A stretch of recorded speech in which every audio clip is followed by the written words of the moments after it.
Emotionally unavailable. Welcome to Emotionally Unavailable, the podcast where we dive deep into the world of emotional availability and intimacy. I'm your host, Melissa Hepner, and I can't tell you how excited I am to have you join me on this journey of self-discovery and connection. Whether you're navigating the complexities of relationships or exploring your own emotional landscape, this podcast is here to inspire, empower, and entertain. So get cozy and let's explore the depths of human emotions together.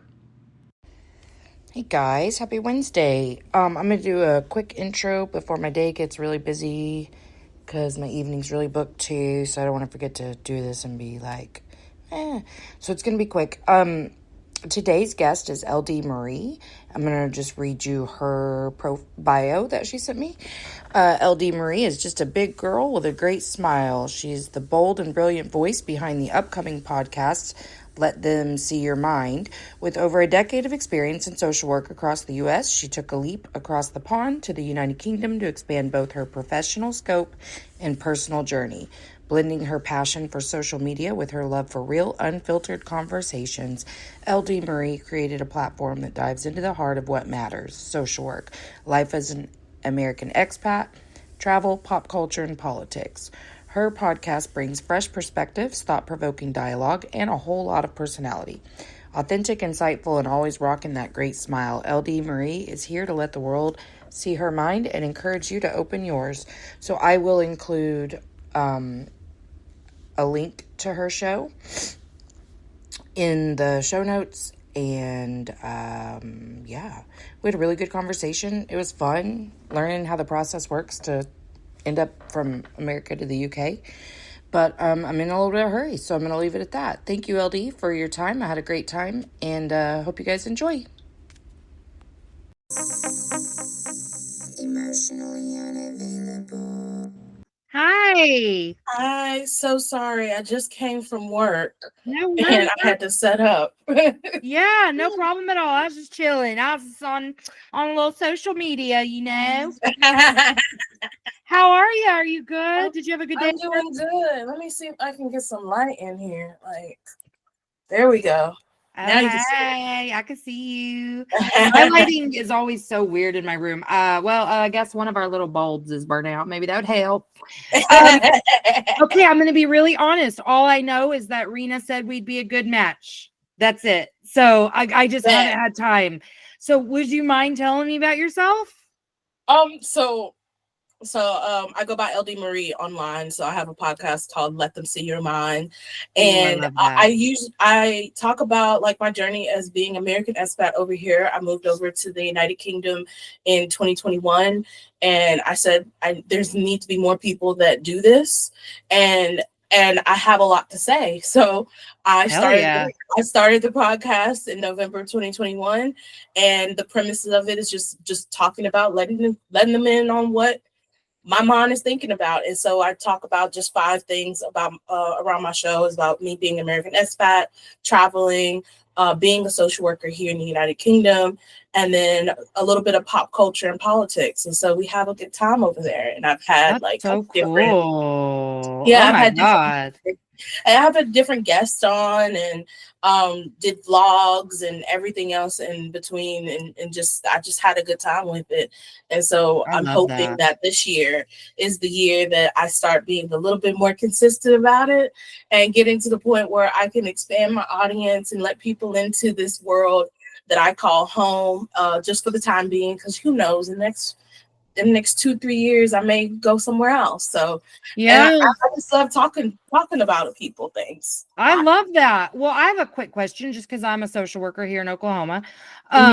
How did that work? Like, is it hard to be a social worker there, like credentialing wise? Like, was that a hard process? No, it actually wasn't. The hard process was trying to figure out how to get credentialed over here, to be fair. So I started just searching. I was like, I had the idea like, oh, well, I want to be a social worker. So how I go about it? I started applying for jobs, and then somebody told me, oh, well, you need to get registered. I was like, okay, well, let me get registered.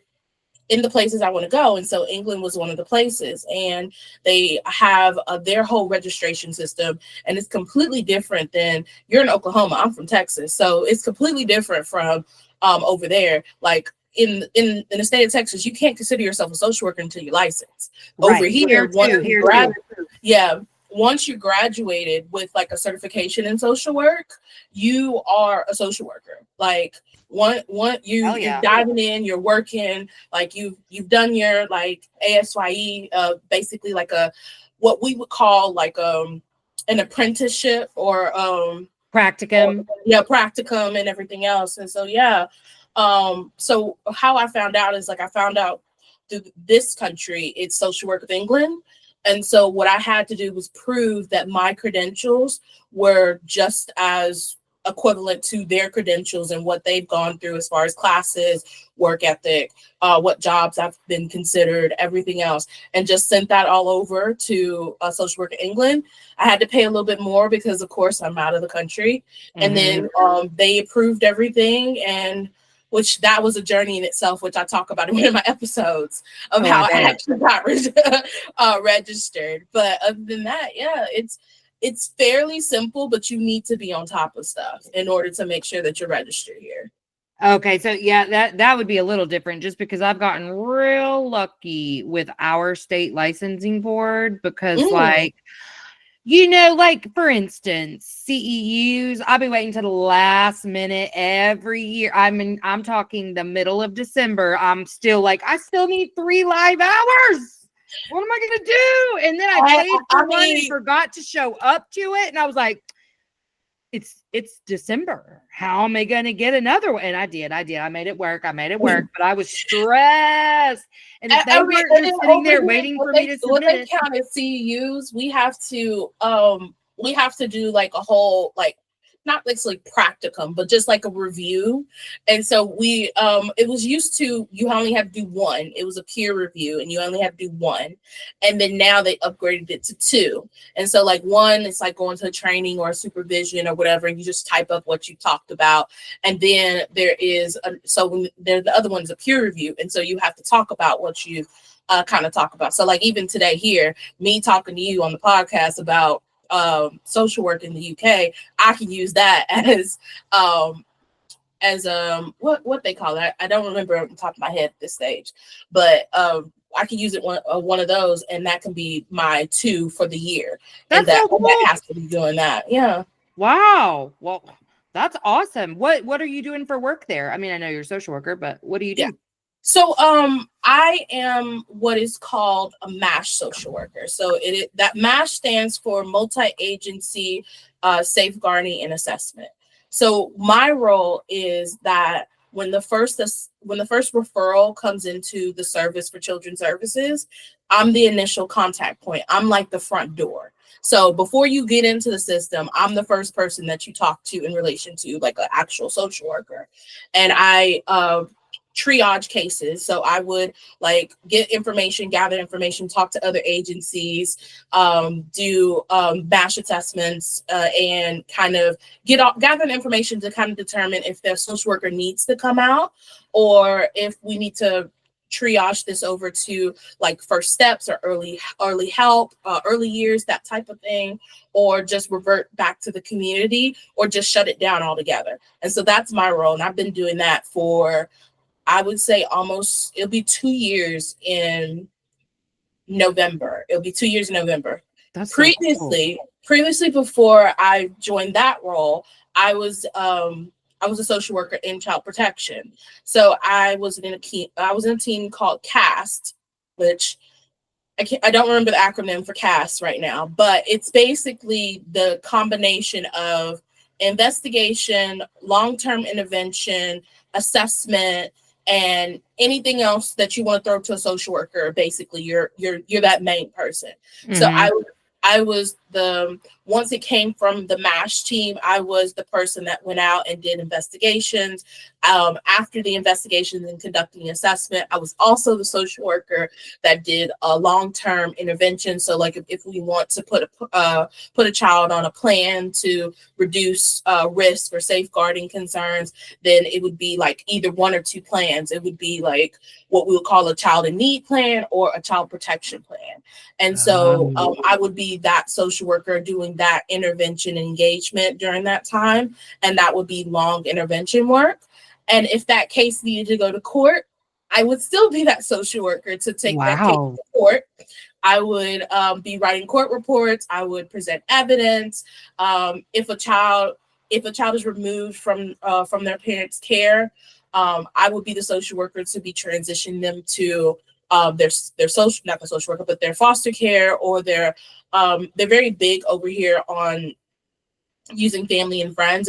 If mom can't do it, dad can't do it, let's ask grandma, let's ask friends, let's ask this. So like someone that's familiar with the child before to emergency foster care. And so I would be the one to kind of take the child and go to there, and I would handle their case from there. In relation to that, I would be handling cases, children that are in care. If they turned into care, I would handle that case until it was transitioned over to the children in care team. So I was like an all-in-one type of social worker. Yeah. And I did that for 2 years and burnt out completely. Oh, I bet. Completely burnt out. And then within that 2-year time, I had 3 managers. And what really got me over the edge was my last manager. We didn't get on. And it was tough. It was the first time where I had to sit back and be like, I can't do this anymore. I had 40 cases. I had a manager on my back, and I felt like this manager was really just intentionally throwing me under the bus, and not just myself, but just other team, questioning my decisions. It made me question if I was really a social worker. Like I had to work, even transitioning into my new role at the time. I had to work on my confidence during that time, and I would have to, there were triggers even with my new management team that if something were to happen, it would bring me back to that place. Right. And yeah, I was off sick for 6 weeks during that time. And then when I came back to my last job, it was the first week back and it was already hell. And I was like, I can't do it. Exactly. Having that time off kind of makes you aware of how. Yeah. And I submitted my 2-month notice, because you have to do a 2-month notice. But in all honesty, before I submitted my 2-month notice at that time, I submitted my 2-month notice like 2 months ago, because there was an issue. Because I do social media. And so there are things that I do on social media, not in relation to my profession, because I talk about a whole bunch of other things. Right. But it wasn't, so one of the videos that I posted wasn't like quote unquote appropriate or a professional. And so it got back to my job. And they basically told me that I needed to privatize my account or be mindful of what I post. And I was like, well, what do you mean being mindful of what I post? Because of course we have the autonomy as we have our personal lives. Yeah. And so like, and whatever, if you weren't advertising your employer, then it doesn't matter. Right. And so it was just like, it was transitioned over to my employer. They talked me down, and I was like, you know what? If you're going to tell me that I have to privatize my account, I quit. And I sent a letter, and they were like, the senior management was like, what did you tell her? And she's freaking out. And so eventually I took it back, but then I started getting a whole bunch of like shit. And then that's when I went on leave for 6 weeks, because I think after a little bit, it just became so overwhelming. And I think there was 2 days I did an overwhelming thing where I was off for 2 days and I came back. Then I was working for a few times, and then I just went off for 6 weeks.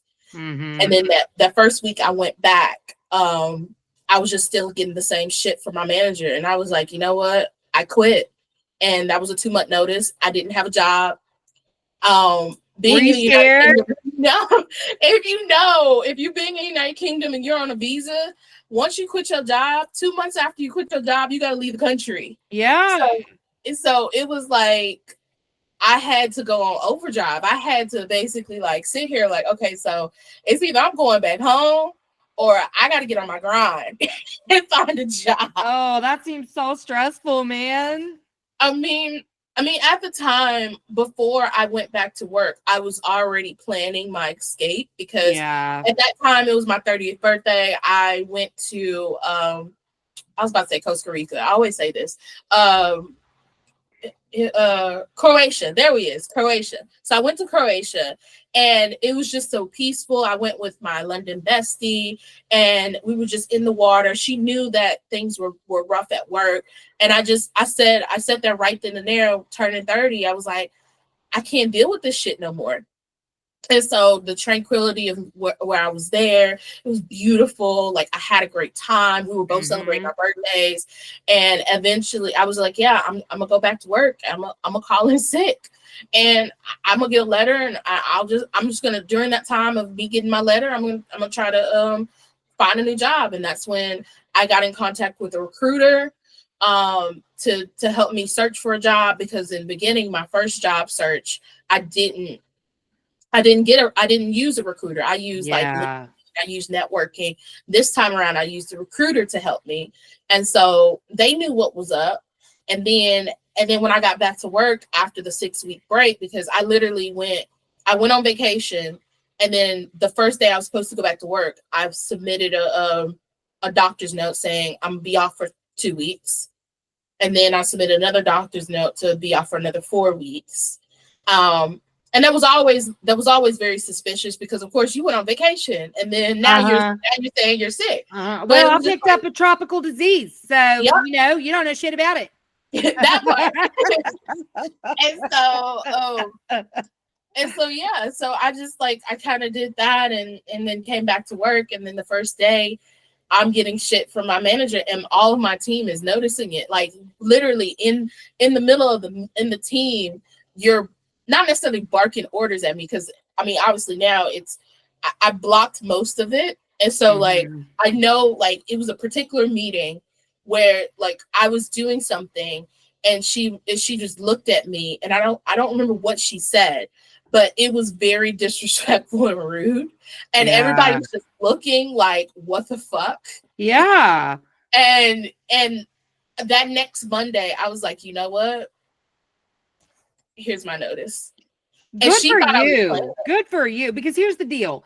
People think that, well, I'm thinking a couple of things, but people think that just because they're in a profession that is of service to others, and an important service at that they then have to burn themselves to the ground to do that work. Bullshit, dude. No, I can use my gifts outside of here and not be treated like a piece of shit. And that's where I had to get to. But also, I love that you are sharing this experience, because you could have taken that and been like, but I'm fucking stuck. I mean, I gotta have another job or else I'll get kicked out this country, whatever. But you were like, no, I'll figure it out. I'm gonna stand up for myself. I'm gonna put myself first, and that's what's gonna ultimately give me results. And it did, because if you hadn't been willing to take a chance on yourself, you wouldn't be here right now. You would have ended up just giving up and going home anyway, because you felt so stuck in this job that you limit your potential to either this or that, home, or I have to stay stuck in this job because I can't find another one. And I mean, that happens in America too. We all find ourselves. I stayed in a job that was making me suicidal. For what? Because I was scared to not have money. I love when people are real about their shit, because you can be fake all day and you'll get some people by being fake. You will. I mean, there's fake people everywhere. That's fine. But man, if you're wanting to make an impact in the world, show people the fucking truth about being messy, because we are messy and life is messy and our experiences are messy, and it doesn't always feel comfortable to stand up for yourself. You know, like if you're a social worker, I already know you got a history. Like nobody goes into social work because they had a perfect life. No. So, you know, like I am so just like proud of you and happy for you that you stood in your own authority, because I'm so fucking tired of these workplaces led primarily by women, and the way women were socialized to communicate is through talking shit and complaining. So you get in a managerial position with somebody who's got some real unhealed shit they're dealing with, they're going to treat you like you're the piece of shit. And I'm not here for it anymore, man. I can't work for other people now because I have no respect for authority. Zero. No, I hear Zero. you. I definitely hear you. I've had like over here, I've had some pretty good bosses. It was just that particular one that it was just like, like you know, when you're going through something and you look at your neighbor and be like, is this for real? Like, yeah, am I making this up? Like, am I hallucinating? Like, it can't actually be happening, right? Is she really talking shit? Because it was just fly shit going around. And I'm not gonna sit here and say that I wasn't a part of. Sure, of course you were. That's how all experiences go. You've got some accountability there, but what you're doing in the moment is what matters. How you're addressing people is what matters. Like, I don't give a fuck if I messed up or not. You're not gonna come scream at me. Like, that's no. I mess up big, but you ain't gonna talk to me like that. No, it was just certain things where it's like, I know looking back on the situation, like even my London bestie, who she's a very big in corporate world. She's like a CFO in her corporate world. And she was telling me, she's like, look, like I see where this is going. And if you hadn't have called in sick, you would have been put on a performance plan. And I'm like, you're exactly right. And I felt like that. And then she basically like, if you're put on a performance plan, you might as well put in your resignation right then and there, because it really, when it comes to performance plans, it's very much like it's not something that you can't just like get out of completely. Like, it will always be on your record. Always be something that, oh, well, you struggled with this. Like, I even had a performance plan in grad school, which I felt like it was very like thrown up on me in grad school when that happened. That's another story for a different day. But even just like when you get into those spots, it just feels like you have to bend in order to make sure that you keep your job. And a lot of the things where you're just very much under a microscope, and it is not a good feeling. And with that being said, to go from a social worker that was on the track to be an assistant team manager to once this manager comes in, everything is plummeting and falling, and I'm doing this wrong, I'm doing that wrong. You're telling me that I'm not doing this right and that right, or you're literally berating all of us in front of each other about, well, you haven't gotten this done, you haven't gotten this done. That's not productive, and that's not something that you want to grow in your environment in teaching people. And so for me, once I got out of that environment, and to the management team that I have now, which I'm very grateful for, I had to work through my trauma, and I had to work through like my confidence level, because I knew at the time I felt like I may be not the social worker that people are telling me or whatever. Right. And so I had to work through, and very dependent on my managers and on my team, the new team, because first of all, I'm going into a new role that I really like, I've only heard about. I haven't necessarily like been in the trenches. And so I'm dependent on my new coworkers. I'm dependent on my manager, and they're looking at me like, I mean, we know you can do this. And there was just different learning curves within the first 6 months of my new role. And then unfortunately my grandmother passed. And I went home for 3 weeks, came back, and my manager say this. She said just something clicked. I don't know if you were just rest and be still for that time or whatever case may be. Just something. They just said something clicked, and you're doing what you need to do that we always knew what you need to do. You stop second guessing every decision you're making. Yeah. Yeah, I mean, I made like some dire mistakes in my first 6 months. I'm not gonna lie, and some things is just like, man, I should have known better. But and then after that, it was just like, okay, well, yeah, you getting them out, you're doing what you need to do. And so now, when I'm placed in an environment that I know that I know my manager's got my back. I know for a fact that they will ride for anybody on that team, and they're working just as hard as we are, and they're willing to put in the trenches. Whereas my last manager would look at you crazy and then give you an assignment by 3 that you need to have it by the end of the day when you already have X, Y, and Z over there. Like, come on now. Yeah, like, well, that type of thing. Do you know how many women I've worked with as managers that do this thing that really pisses me off when they lie to themselves and say, I don't want to make that employee feel uncomfortable, when really they don't want to feel uncomfortable with the confrontation. So they don't confront a situation head on, and they'll send a staff-wide email, and they will say, guys, make sure you're doing such and such and such and such. And they really only want to say that to one person. That person usually isn't even the one checking the fucking email. Let's be real. And everyone else is sitting around like, why are you bringing this negativity to the entire staff when you could have just addressed this with one person? Or pitting your staff against each other by posting, thank you to so-and-so and so-and-so. They're the only ones that did what I asked them to do. And I'm like, well, fuck so-and-so and so-and-so, because they don't have boundaries and I don't give a shit. Like, working in predominantly women-dominated fields has been a real struggle in that area because, and I love women, like I don't want to be a part of that problem, but unhealed women are dangerous in manager positions or any sort of administrative position because their little fucking narcissistic tendencies come out really quickly, and they will squash you like a bug if you let them. And it will make you second guess everything you've ever known to be true about yourself, professionally and personally. And it does bleed into how you view yourself.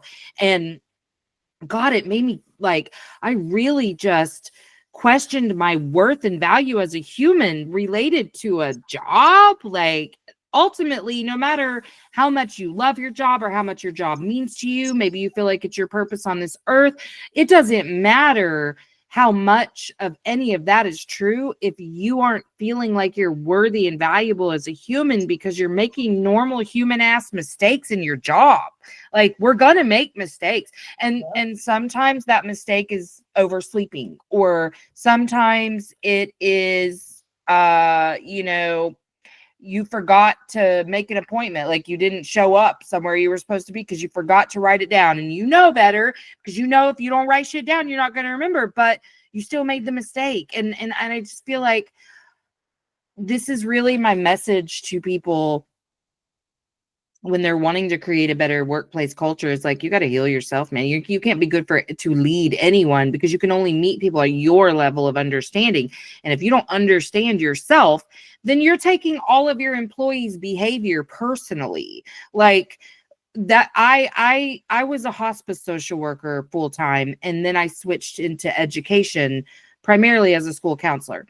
And because of hospice, I had really good boundaries between my work and personal life. Like, because I had spent so many fucking years on call on the weekends that I was like, hell no, if I wasn't on call, like my hospice job, we had a work phone and a personal phone. That work phone was turned off. I don't even think about calling my personal phone. I'm fucking done. Like, if I'm not on call and shit, sometimes I didn't even have my work phone when I was on call because I'd forget, like whatever. But I get to education. Oh, none of these people have boundaries. They're all trying to get teacher of the year, and the only way to win teacher of the year is working real late, coming in early, doing shit that you're not getting paid for.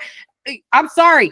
I'm already getting paid absolute jack shit. You ain't getting a dime from me for free. I'm not giving you 1 minute for free ever. And like, you know, I feel bad because students can't have opportunities to do sports and things if somebody doesn't volunteer to do them. Guess what? It doesn't have to be me. It doesn't have to be me. It does not. And why aren't you volunteering then? If this was so important that you're going to try to make me feel like shit, why are you not volunteering? And it was just nonstop nagging at me. And I switched jobs a lot when I was in education because I was like, wait, this fucking sucks, because I just kept running into personality conflicts, which was new for me. That doesn't happen to me. I can get along with pretty much anyone. I mean, we'll just stay the fuck away from each other if we really don't like each other. That's fine. But I'm like running into these clashes, but of course it's never like, you know, an actual confrontation. It's shit talk and blah, blah, blah. And I was like, ooh, I'm not going to engage in that. But then after a while, you can't help but like just become resentful of everyone around you, because you're like, you're talking shit because I won't work for free. Literally, go heal so that you don't expect that from others, because you shouldn't expect it from yourself either. So we got to like stand up in our authority as women to be like, I don't take shit. Yep. And also, I'm going to heal the areas that I need to heal so that I'm not bringing unhealthy, toxic behavior patterns to any workplace. And I hope that eventually I do get more opportunities to lead trainings in this area, because listen, women dominated fields, they're fucking rough. If your boss doesn't like you, you're fucked. Yeah. I think I want to kind of point on something earlier, which of what you were saying, and taking that leap of faith, and understanding that taking that leap of faith is very scary. Even though I did it, like I think there was a lot of talking of me taking that leap, because of course I took a leap of faith by moving over to the United Kingdom on my own. Nobody, no friends, no family, anything like that. I came over here by myself. I was blessed enough to make networks and friends prior to moving over here, and having those friendships to this day. And when you're in a job that you feel like that you're quote unquote dependent on, because you have bills, you have everything that you need to do, and you're sitting there and you are miserable in your job. You are absolutely miserable, and nothing about your job says yes. Because even before I had that manager, I didn't really truly like my job. I did it because it was my foot in the door, one, and then two, I had good people and I had good support, and it felt like, okay, we can look out for each other and everything else. And it was a good vibe. Like I was there until when you bring one person in and it just fucks up the whole system. It really makes you think. I was like, can I sit this out for another year? Because I had a 3-year visa with this job. And mind you, and I think I just want to touch on this a little bit, that when you come over here on a visa, you have your 3 years. And if you're wanting to change jobs or change any type of way about your job, you need to find a job that will sponsor you again. Then the money to pay for that visa. And there was a lot of stipulations in order to kind of up and switch and move. So there was a lot of considerations. And I think there's a lot of people that do those considerations when they're in a job and they're like, I'm not going to do it because I'm scared I won't be able to. Right. And so when I did it, when I said, fuck it, I was like, I can't do this. I was mad at myself. I didn't keep to my 2 month notice of the 2 months prior. Yeah, you're like, damn it, I should have left then. Right, I should have just left it 2 months. That 2 months when I was well, I wouldn't say in my feelings, but when I was in my feelings about the whole social media thing, because for me, social media, I want to transition into social media and be a creator and be a podcaster. Like that's my plan out for social work. And you're telling me that I need to privatize my shit because it doesn't reflect the company? Nah, that's not what it is. That's not how we're gonna work this out. And tell whoever was watching my shit and reporting it back to you that I said that. Well, I mean, I've had several conversations on there. There's 3 little dots on my profile. You can easily unfollow me. You don't have to. Exactly. You don't have to consume my shit. Exactly. Because at the end of the day, I'm a social worker, and then I'm LD. After 5 o'clock hits, or after whenever I close the computer, my government name at work, I am LD. I am my own person. I have my own things. I have my own views, and I will stand on business with my stuff. If somebody want to pull in my private life in a courtroom and be like, well, yeah, that's me. But that has nothing to do with what I'm saying and what professionally what I'm doing. But at the end of the day, of course that does, because matter of public opinion and the cancel culture that we have, of course that matters. Like I can still, like, people don't understand that you can still have professional views that clash with your personal values. Right. Like that's a struggle that that every worker has, where I may be talking about one thing and knowing for a fact personally I really don't believe it. Right. And that's the truth when it comes to to being a social worker, that there are some things that we look at and it's just like, nah, I mean, I see the research, I know the research, but for me, it doesn't work, or it doesn't click. And it's not just because we're just not educated. It's not that we're being ignorant about it. It's just we have a different view of what it is, and everybody's right to have an opinion about what the professional standards are and what the views are. Like any worker comes about. And so when my personal beefs or grievances come to the public, that's why people go to shame and be like, well, how can this person be this person, and try to teach children or do other things and everything else, because, well, they're saying one thing here, or they're representing one thing here, but they're representing something else. Like, I think people need to understand that people are multifaceted, and they can be, we're all chameleons. I can be social worker, LD, and then I could be LaDonna that likes to turn up and go to dance classes and do sensual dances and live free and love my body and do what I need to do. And also be an inspiration to other women because of my journey. Now, if my journey doesn't match with the professional values that I speak about each and every day, then yeah, I can clearly understand that as a social worker and having my conscious bias. But at the end of the day, I'm not a social worker in that moment. Right. I'm a regular old person. And I think people need to humanize people when it comes to that. There really needs to be an understanding of that. And kind of understanding that when you're saying work and home can intertwine with each other, to where you can get stuck in a job and you feel like that you can't move, and then you're sad and depressed about this job, and you're literally, for me personally, when I first moved over here, I was drinking a bottle of wine every day because I was by myself. Yeah, and you were nervous, and I was trying to deal with the traumas of being in a child protection field that I've never been in before. I wasn't in child protection back in Texas. I was working with children with disabilities, children with mental health, children that experience, and parents that have been exposed to sexual assault and sexual violence and sexual abuse. That's my background.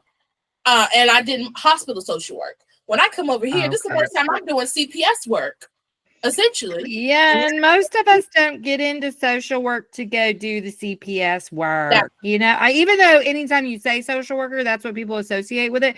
I knew damn well that wasn't what I wanted to do. Like, I was like, that shit's hard. That shit's hard. Well, I knew I applied at one point, and then I was like, nah, this ain't for me.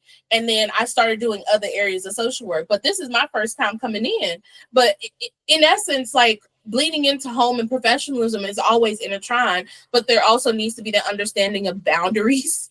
Yeah. That understanding of there. And that's when people kind of, with my manager, she was intertwining my home life with my professional life, because people are saying, oh, well, doing this or doing that. But LD is doing this, LD is doing that. And I don't understand, and I'm getting upset because she will come to me saying like, oh, well, somebody on the team and well, not somebody on the team. Well, it's been brought to my attention that I got a op. Okay.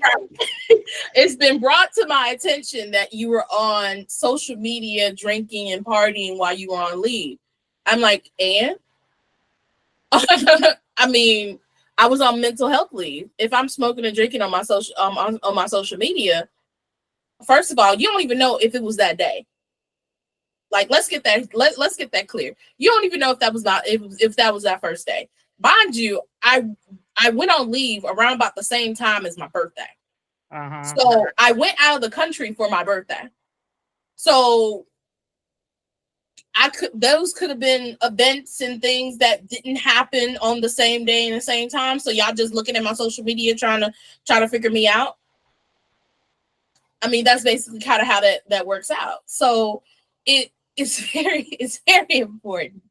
I would say that it's very important to kind of realize that people have lives outside of their work, and their people are not work. And I've known people that are work. It's like they'll tell me all the time, "You're a social worker," and I'm like, "And right? What does that mean? What does that mean? That is my job. That's not my whole life. Yeah, that's not my identity. That's just what I do for work." That part. It is crazy. It's so crazy. But even so, it's just like, I just wanted to, that going back to just the original statement, it was just, it's very important to understand that all those things matter and all those feelings matter, and going through that cycle of, okay, I don't think I can do it, but I'm going to do it because I'm in this rut and I don't know any way out. And you take that leap of faith. And once you take that leap of faith, you may think you're free falling, but you exactly know where you're going to be, because I don't know if you're religious, but I know my God has a purpose, and my God knew that it wasn't time for me to go back home just yet. And right. So, and at the end of the day, I was able to get a job within, I think I was able to get 4 job offers. Wow. Within a month. And my manager, she thought I was playing for like a good month. And I kept telling her, I was like, "Oh, I got this interview there, whatever." And I would tell her loosely because she would directly ask me about it. But in the beginning, she was like, "Okay, well, we're going to start from day one," like kind of putting on the premise of a performance plan, but not necessarily a performance plan. Mm-hmm. And so she was just like, "Oh, well, we're going to meet weekly. We're going to discuss. We're going to do this. We're going to do that." And then after a month, she actually blatantly asked me, she was like, "Are you going to leave?" And she was like, "What is your plan if you're going to leave?" I was like, "I know I am leaving. October 20th is my last day. If I have a job, if I don't have a job, that's I wasn't playing. I don't want to be here. I'm leaving." And there were times where I would take off work because I did find a job, and I didn't tell her that I accepted a job. And I had to write down on my new place, because of course it wasn't in the same place. Wrote down my new place and let them know that I'm at this job until this certain time, and then I have another job lined up. She called me on my day off, and she was like, I received this email saying that you're moving in this place, but your last day is October 20th. And I was like, "Yeah, I know." And she was like, "Oh, well, I just have to tell them that you're not going to be working here anymore." I was like, "Okay, that's fine. I told them already. I just need to let them know that I'm working now, and then I have another job lined up." And she was like, "Oh, okay." I was like, "Bye." Like, yeah. You want my time? Like, it's none of your concern. Just tell them what it is, because it just seems like you trying to just be in my business or try to on somebody. Nah, do what you need to do. I knew what I was doing when I signed the paper and told them to call you. Yeah. Well, I think anytime we're betting on ourselves, it's a safe bet, because I know when I was sitting there so scared to leave, I had to get to a point where the pain of staying there was greater than the pain of change. And I was like, can't be worse than this. Cannot get any worse than this. So I'm going to go ahead and go. And I'm glad I did. I mean, my life looks exactly how I could have always dreamed of it. Look, like, I'm happy. I'm at peace. I'm doing what I love. And I don't have to answer to people who don't know how to talk to me like I'm a grown ass adult. I mean, that last job, it got to where I was like, me? You're talking to me? Like, no, no, you're not. I mean, I was sassy as hell because I was like, no, I'm done. I'm done. I'm done. I'm done. And no, I didn't let people talk to me crazy anymore. But I was acting a pure fool. I you know, of course you got to do out of offices. And so I used to do out of offices and basically be like, I am out of the office today. Your message, your email, telegram, telephone number, message in the bottle, smoke screen, smoke signal will not be received at this time. Contact somebody else. And then there was one that I did where, dear all, I ran away from the States. Please contact the service director. Please contact the service director for any information. And then there was another one.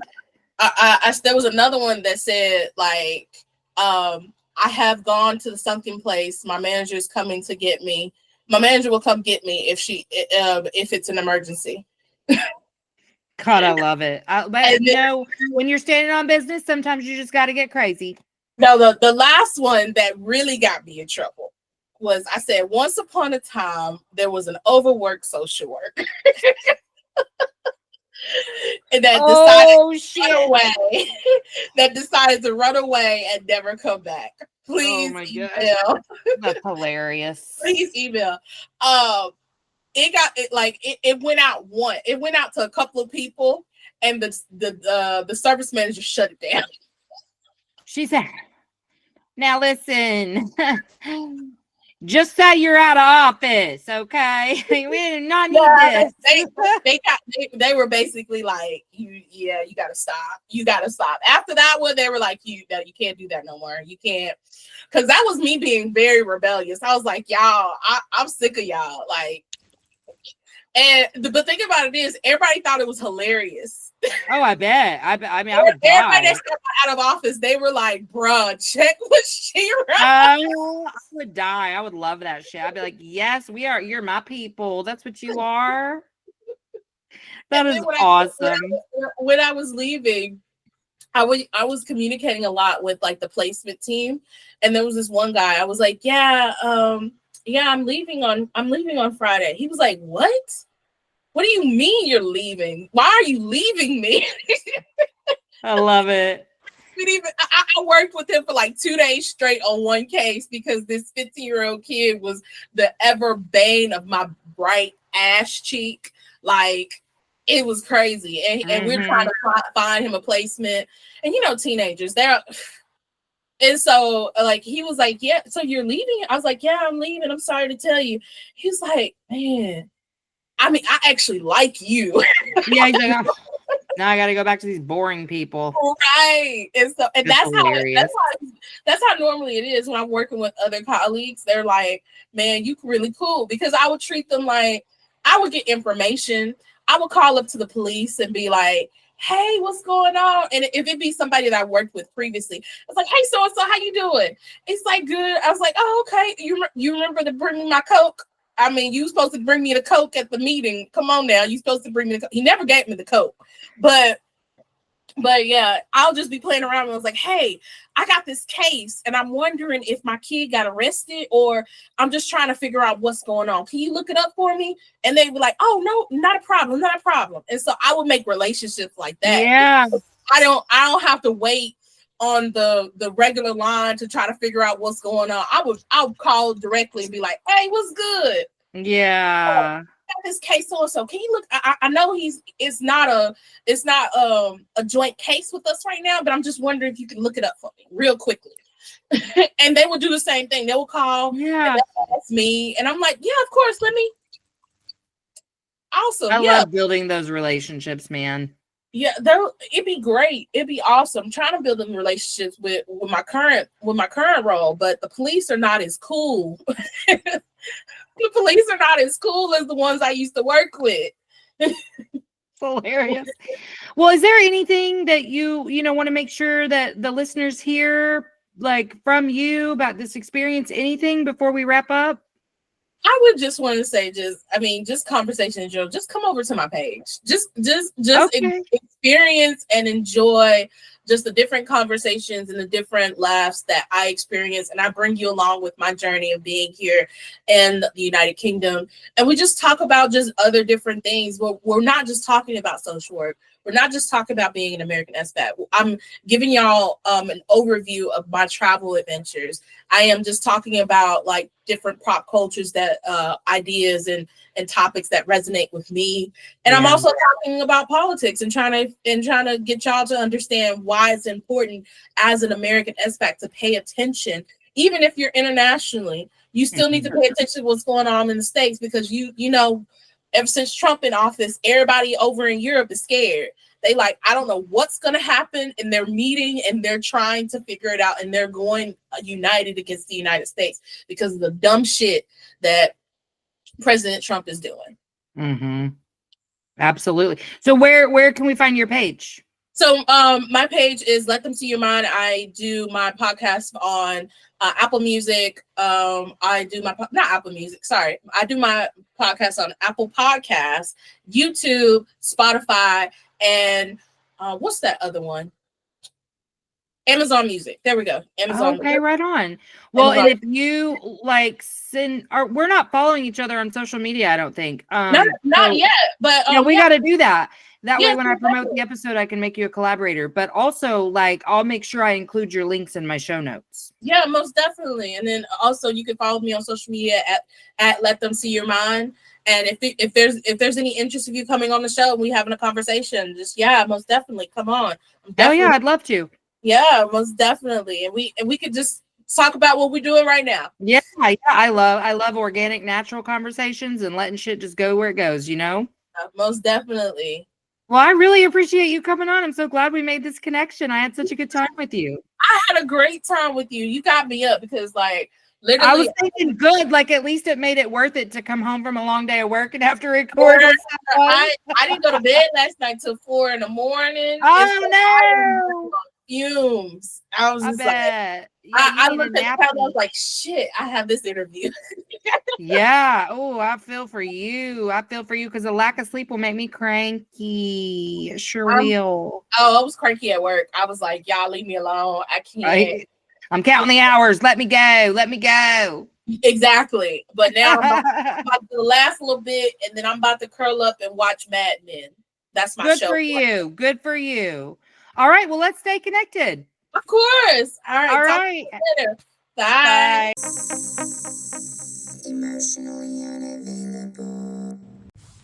Hey, if you have not provided this podcast with a rating, please go do that now. If you find me on social media, you can see my link tree, and it will take you to both Spotify or Apple for you to leave a review and a rating. 5-star, obviously, so much. Okay. Also, on that link tree, you can get to my website, empoweredwithmelissahepner.org, where you can sign up for a one-on-one session with me. I'm calling these guidance sessions because I will utilize my therapeutic background along with tarot and astrological insights, if you're comfy, and guide you to the life that you're in love with. And if none of my current offers are within your budget, please don't hesitate to select the complimentary session option. I created that option as part of a commitment to my community and to access to mental health care. And I want to make sure that people are using that. So feel free to refer that link out to anyone that you want to. It is a one-time only. All of these sessions are like a one-time so that I can make a bigger impact with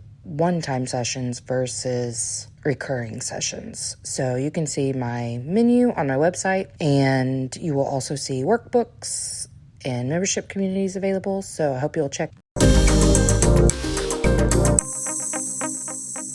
Emotionally unavailable. Emotionally unavailable. INDEPE and cut.